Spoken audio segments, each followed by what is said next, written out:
Welcome to History Explained, where we illuminate the past to better understand our present.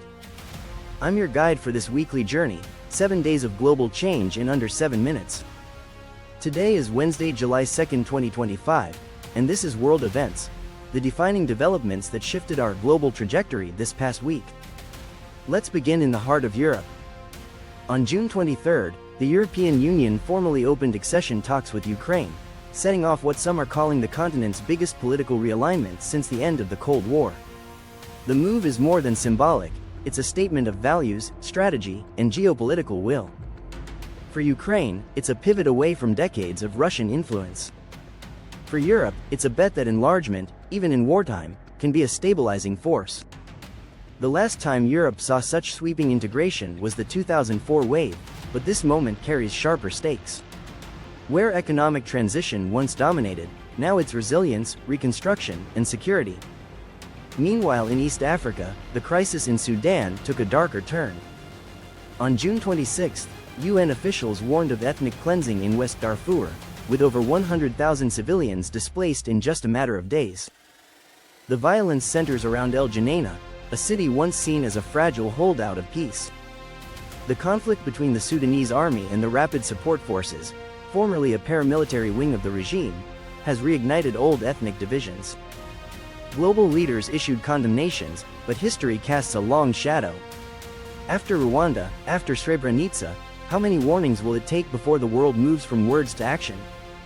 Turning to Asia, China and Brazil announced a new climate partnership on June 27, the Amazon-Yangtze Carbon Corridor. The agreement aims to preserve rainforest and river ecosystems across both countries through joint monitoring and shared policy development. This may mark the first major North-South climate alliance that excludes the traditional Western Bloc.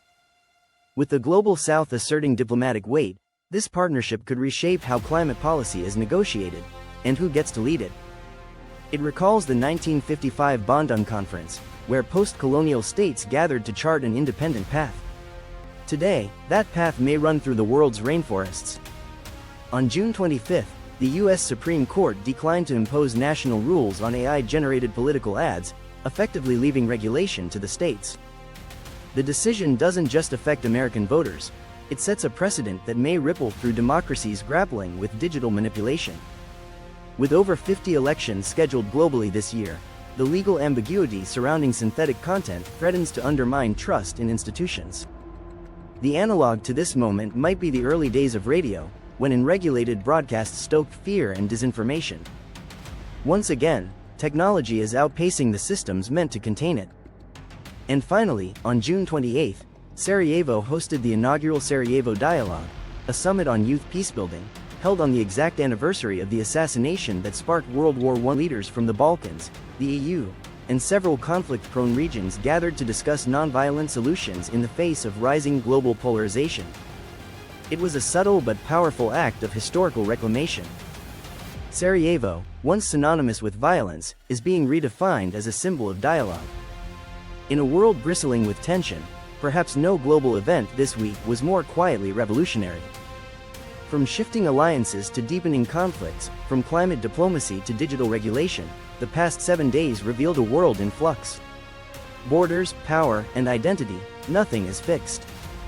But within that uncertainty, history shows us that choices made now ripple outward. Thank you for joining us for this week's episode of World Events. If you found these stories insightful, subscribe, share, and comment below. Which global shift do you think will have the biggest impact on the decade ahead? Tomorrow, we zoom in on how culture shapes us. Join us Thursday for Cultural Insights, where we examine the traditions and beliefs driving transformation in today's world. Until then, I'm your guide for History Explained, where understanding yesterday is the key to navigating tomorrow.